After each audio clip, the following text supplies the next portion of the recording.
This is CNN Breaking News.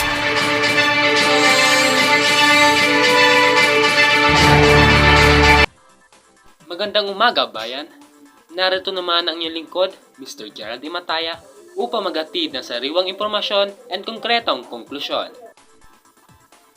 Sa ulo ng mga nagbabagang balita, the student role in assessment, the educational purposes of assessment, regarding with making instructional decision, monitor student progress, evaluating programs, and the assessment process.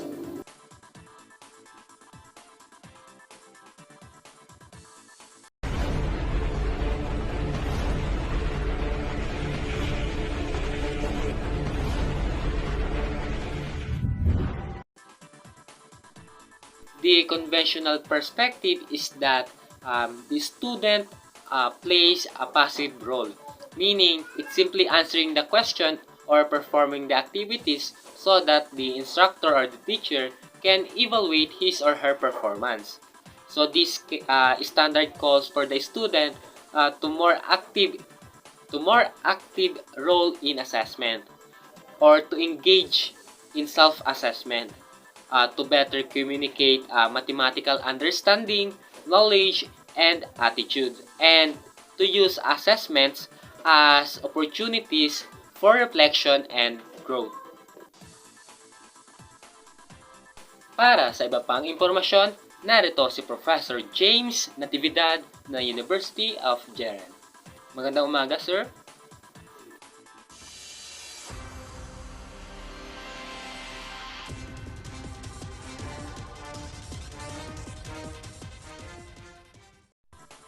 Magandang umaga rin, Gerald. So, we all know that students have a different or have a many role in assessment, but I will give you 5 students' role in assessment. Let's have first the number 1, engage in ongoing assessment of their work to determine the effectiveness of their strategies and correctness of their results. So learner engagement is a fundamental requirement for learning. So the assessment of learning produces some accurate results when the learners actively participate in the classroom. And also participation inculcates self-confidence in student they learn to take initiative. So moreover, the student learn many social skills as they collaborate with their peers in group activities. So therefore, assessment activities involving more learner instruction and participation must be prioritized. So choosing the right instructional strategy determines the effectiveness of the assessment and the overall course. So the teacher must give clear instructions and should not refrain from modifying the instructional strategy. And now we are going to the second one, the understand and accept that the criteria used to evaluate their performance will be based on the high expectation. So any form of learning has necessary objective for acquiring the required skills and knowledge. And with the criteria of the students can identify the skills that they need to demonstrate. And also it motivates them to perform better as they are aware of what they are doing. The next one is recognize errors as part of learning process and use the opportunities for mathematical growth. So meaning the mistakes can make our knowledge growth, or maybe our skills growth.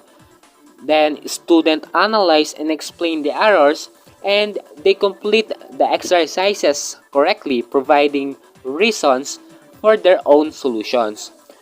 So we don't need to be afraid in taking risk or mistake, because it will make us strong or to boost our self-confidence to solve a certain problem. The fourth one is select and use appropriate tools effectively during assessment activities. So this is for teacher or instructors. So an effective instructional strategies can help to the individual learning needs of the students and to have a better performance results in assessment. So if the instructional strategies is not appropriate or is not effective, so we need to change it for what is the best for them. The last one is reflect upon the communicate their mathematical understanding, knowledge, and attitudes. So feedback is what helps students to move further in learning. So it gives them insight into their improvement upon. So it helps also the teachers to identify potential threats to learning and encourage the student to overcome their fears. So moreover, feedback initiates an interaction between student and teachers. So it will create a healthy classroom environment that it leads the development of communication skills. So development of the student personality take place within the classroom. Mula dito sa University of Gerald, James Natividad, back to you, Gerald.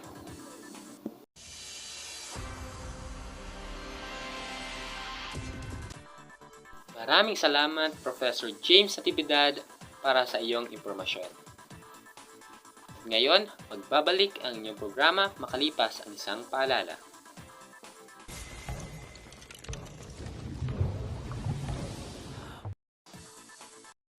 Para sa'yo.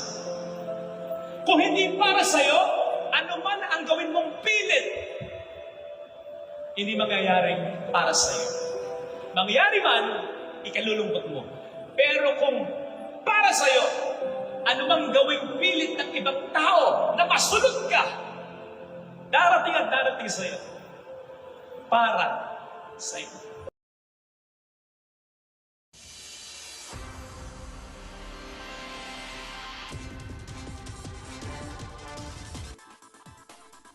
Maraming salamat sa inyong paghihintay at ngayon, narito si Carlos para sa Educational Purpose of Assessment na dapat alam mo.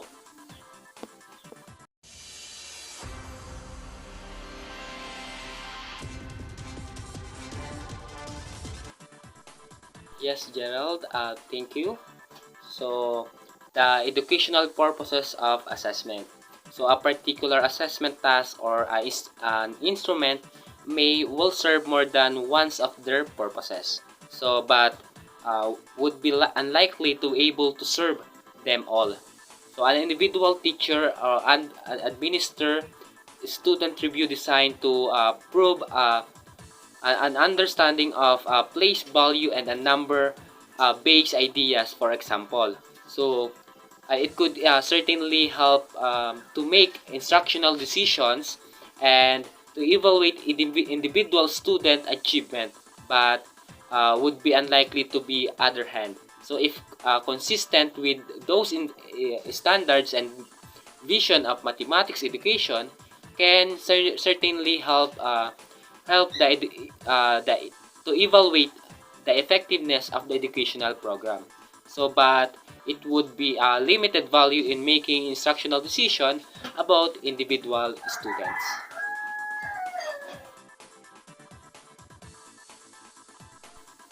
In making instructional decision, teachers gather the assessment data continuously in order to ascertain how effective their teaching has been and to make changes in what they how teach.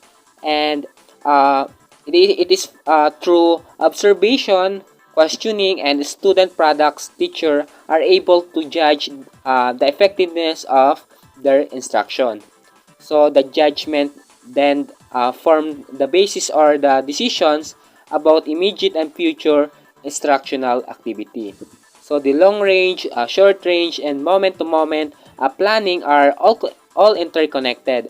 So the teacher who creates a long range plan that spans a year include a specific benchmark that can be used at intervals to mark student progress.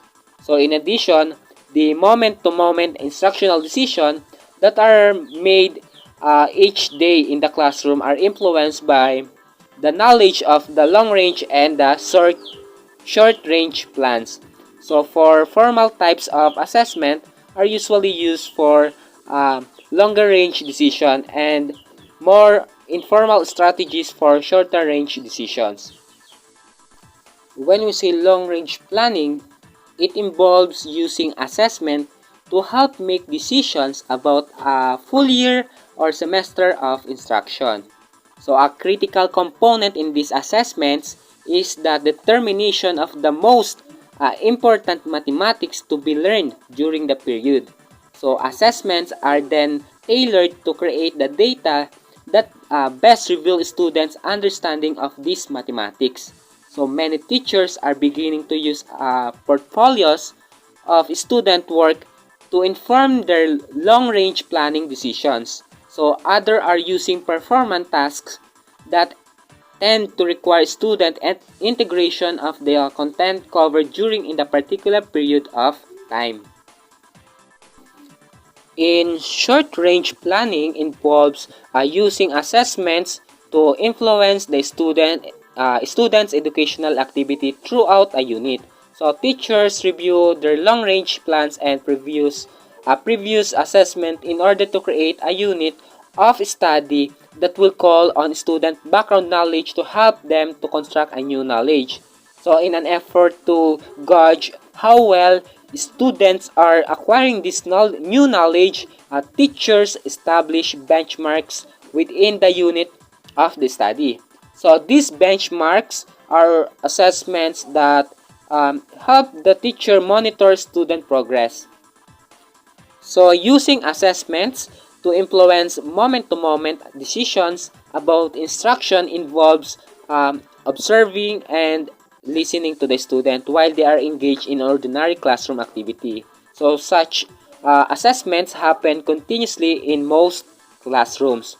So the teacher need to prove in order to truly understand what sense the student are creating. So as a result, they frequently revise their plans based on the new knowledge they have gleaned. So the central to moment-to-moment planning is the recognition that a long-range plan and a specific benchmark are clearly in place. The next one is monitoring student progress. So the process of using assessments to monitor student progress is similar to that for making instructional decisions in long range, short range, and daily components need to be considered.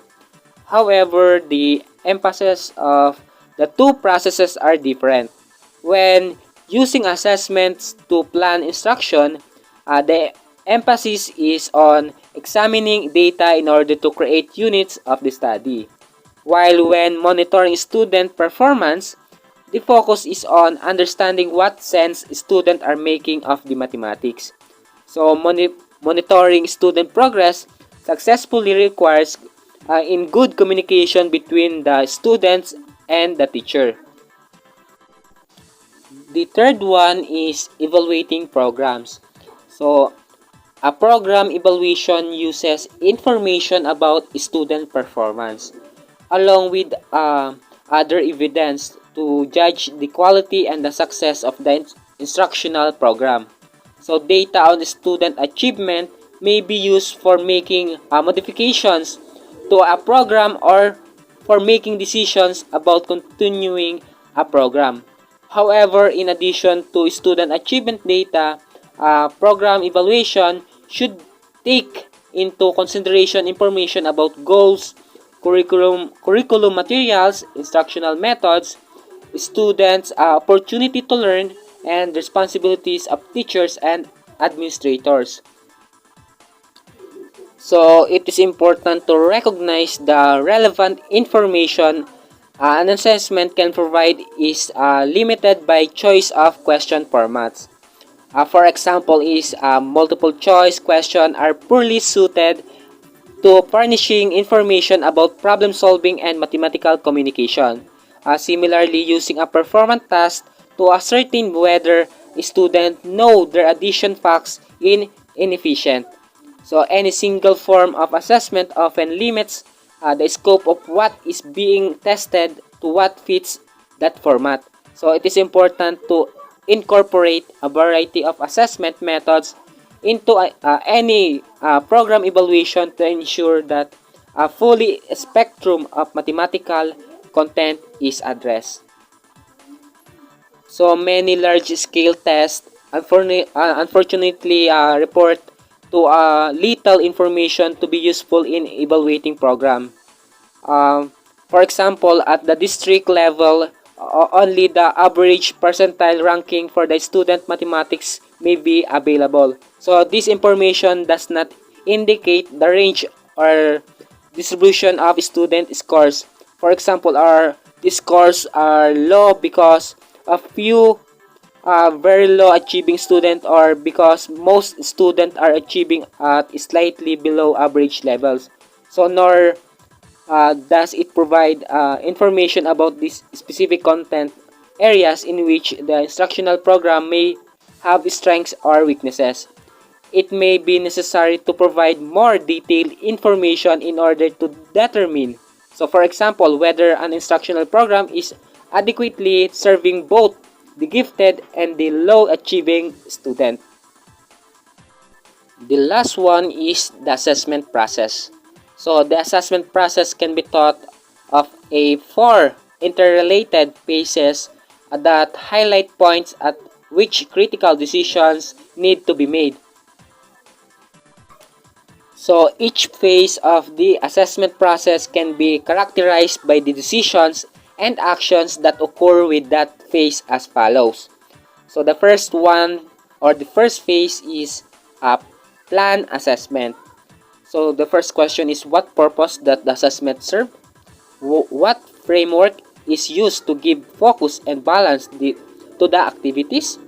What methods are used for gathering and interpreting evidence? What criteria are used for judging performance on activities? And what formats are used to summarizing judgment and reporting results? The next phase is gathered evidence. So it will answer the questions, how are activities and tasks created or selected? The second one is, how are procedures selected for engaging students in the activities? The last one is, how are methods for creating and preserving evidence of the performances to be judged? The third phase is interpret evidence. So it will answer the questions, how is the quality of the evidence determined? And how is an understanding of the performances to be inferred from the evidence? What specific criteria are applied to judge the performance? How have the criteria been applied appropriately? And how will the judgment be summarized as results? And the last phase is use results that answer the questions, how will the results be reported, and how should inferences from the result be made. The next one is what action will be taken based on the inferences, and the last is how can it be ensured that these results will be incorporated in subsequent instruction and assessment. The goals and purposes of assessment will be considered as assessments are constructed, implemented, and revised. As the results of assessment are used in making instructional decisions, monitoring student progress, evaluating student achievement, and evaluating programs, each of the changes outlined in this represent shift along the continuum toward improved practice. Those are the informations about the educational purposes of assessment. Mula dito sa studio, Carlos, nagbabalita.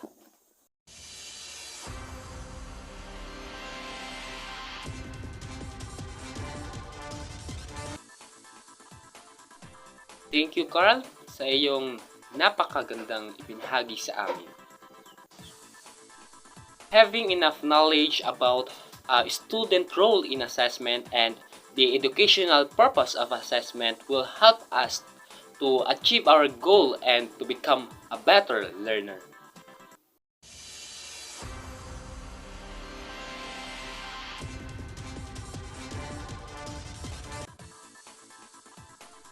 Those are the top stories about students' role in assessment and educational purpose of assessment. This is my assessment and evaluation in mathematics report. I am Gerald Mataya. Magandang umaga at mabuhay.